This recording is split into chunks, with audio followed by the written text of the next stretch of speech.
Hello again, I'm John Terzak, and this little cooking lesson is about braising pork shank, a fresh pork shank, which is what I have here.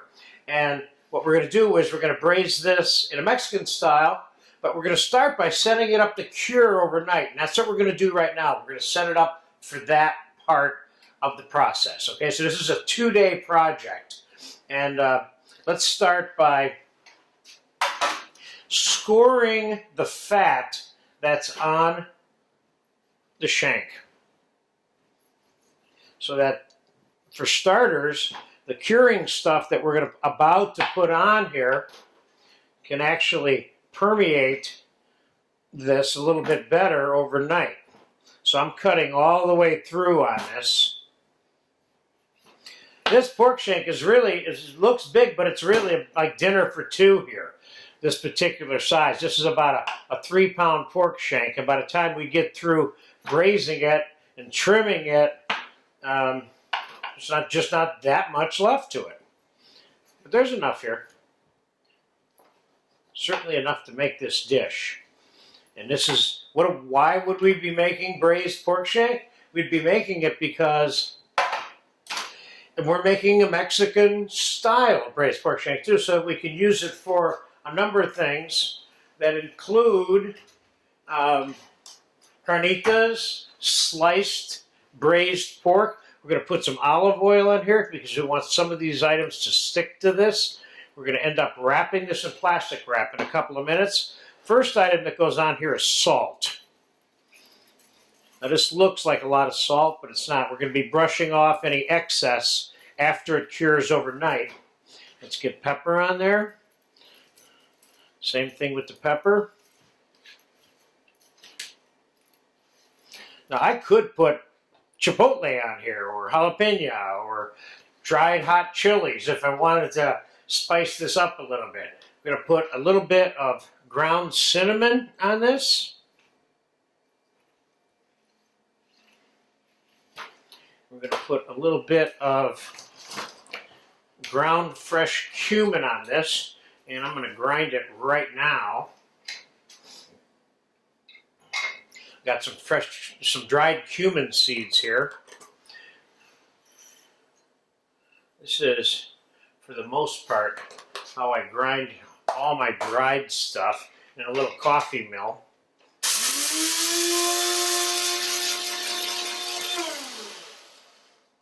And of course you can use the top of the coffee mill for your collector. And we're going to hit this pork shank with the cumin.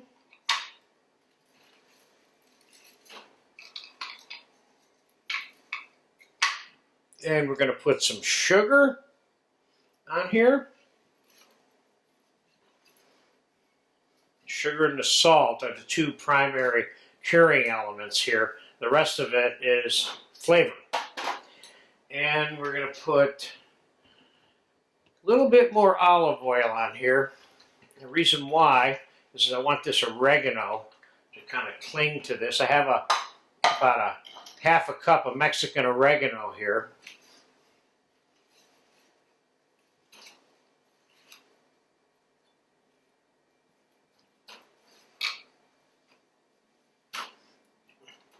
And what we're going to do is we're going to get as much of this as possible. Let's set this aside here for a second. Let's pull a piece of plastic wrap out because we're going to seal this up in plastic wrap as a way of kind of concentrating and focusing the overnight curing process here. Let's put some garlic. I'm going to throw, by the time it's all said and done here, I got about almost a cup of garlic here. Let's put garlic there. And garlic there.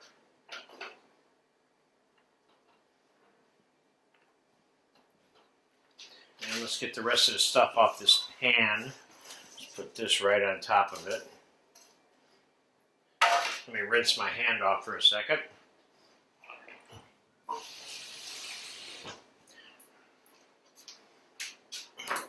Okay, now we're going to wrap this up tightly. And put it in the fridge overnight. Let's twist it this way.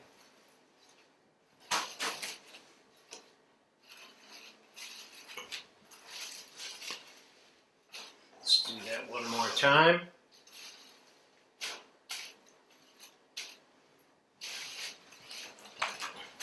All right, that thing is sealed up. I'm going to refrigerate this overnight, or I could refrigerate it for 2 days, even 3 days if I wanted to, but overnight will suffice. And then we're going to braise this in duck fat tomorrow with some cinnamon and oranges.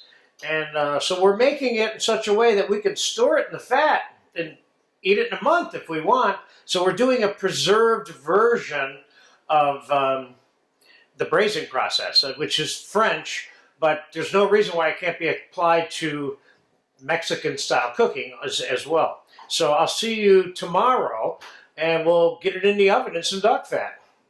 All right, the pork shank has been curing overnight.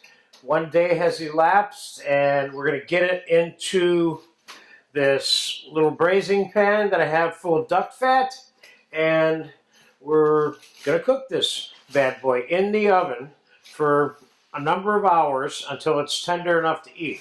So first, let's get it unwrapped.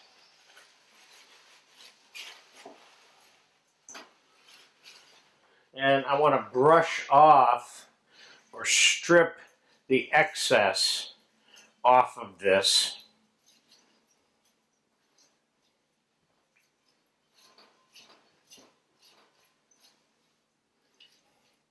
This looks good.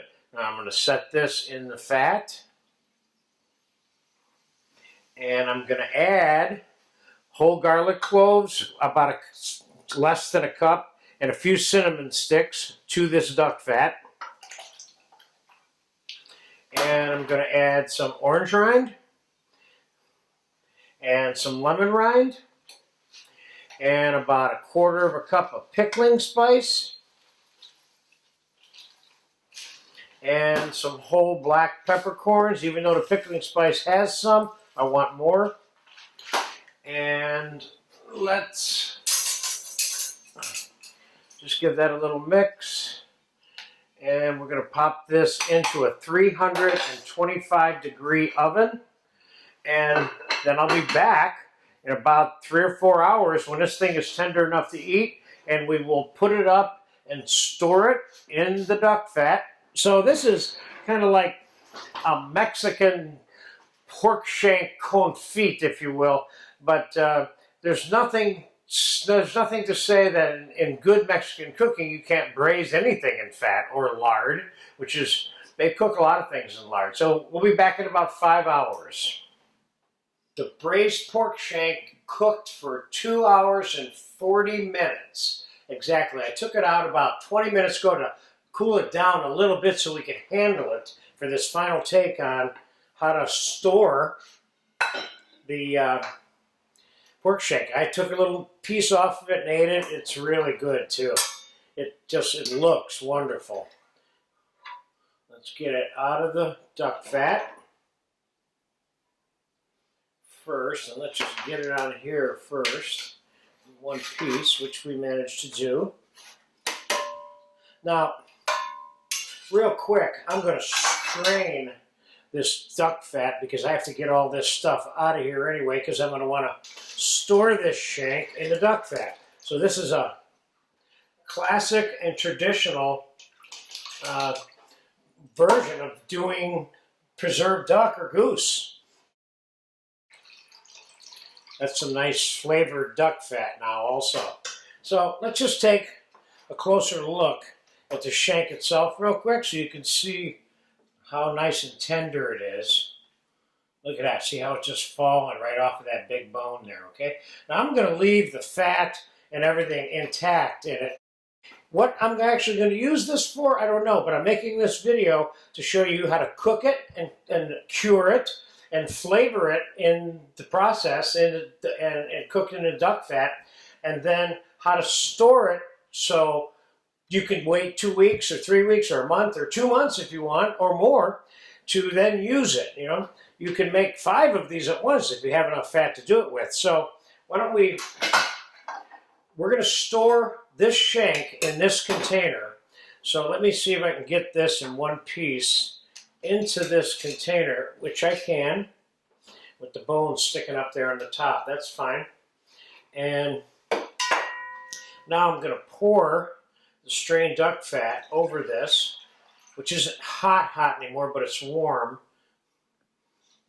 And now I have the perfect container to put this in my fridge. This will all solidify in the fridge. I got a little bit of bone sticking out of top, and that's okay because we're not eating the bone.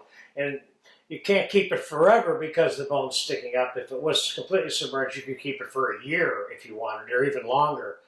But we're going to use this within the next month or two for another video, probably to make carnitas or some kind of tacos or some kind of Mexican style, which is how this is cured, Mexican style dishes. So for right now, we've completed this good lesson of how to braise a pork shank whole Mexican style.